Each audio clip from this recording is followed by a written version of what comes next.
Weather update tayo mga kapatid. Patuloy pong humihina at lumalayo na sa ating bansa. Ito pong bagyong si Ada. Ang bagyong Ada po ay nasa tropical depression pa din ng Pag-asa na may taglay na lakas na hangin na nasa 55 kilometers per hour malapit sa kanyang gitna. At kung minsan may mga pagbugsong umaabot sa 70 kilometers per hour pero inaasahan pa natin ang patuloy na paghina niyan.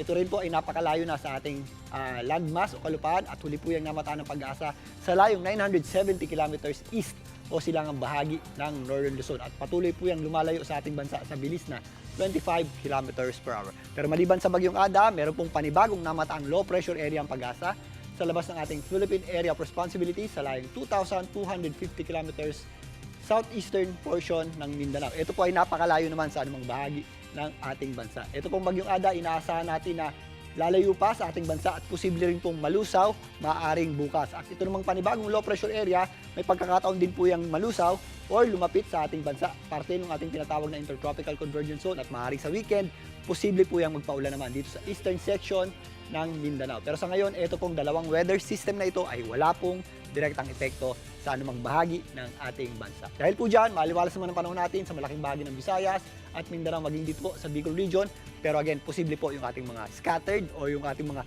isolated na mga pagulan at thunderstorms tuwing hapon at gabi. Meron din tayong mga posibleng mahinang pagulan sa ilang bahagi ng Cordillera, kasama po dyan ang Cagayan, maging dyan po sa area ng Baguio City dahil sa pagbugso ng ating amihan o northeast monsoon. At meron tayong inaasahang panibagong pagbugso ng ating amihan sa mga susunod na araw. Lalakas po yung ating amihan, kaya asahan pa rin po natin ang malalamig na gabi at madaling araw. So, mag-i-extend po yung ating amihan dito po sa areas ng southern portion ng Luzon, kasama na po dyan ang ilang bahagi ng Visayas. Kaya mapapansin nyo tuwing gabi, medyo malakas po yung ating hangin, lalong-lalo na kapag mayroon tayo or lalong-lalo na kapag malapit po tayo sa karagatan.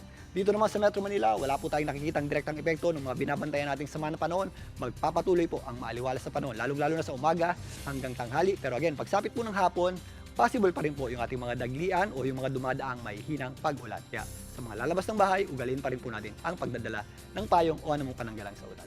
At yan muna latest sa ating lagyan ng panahon. Muli ako po ang inyong weather frontliner, Alvin Pura, na laging may panahon para sa iyo. Mga kapatid, Julius Babaw po. Para sa komprehensibo at makabuluhang balitaan at talakayan, mag-follow at mag-subscribe na sa social media pages ng News 5.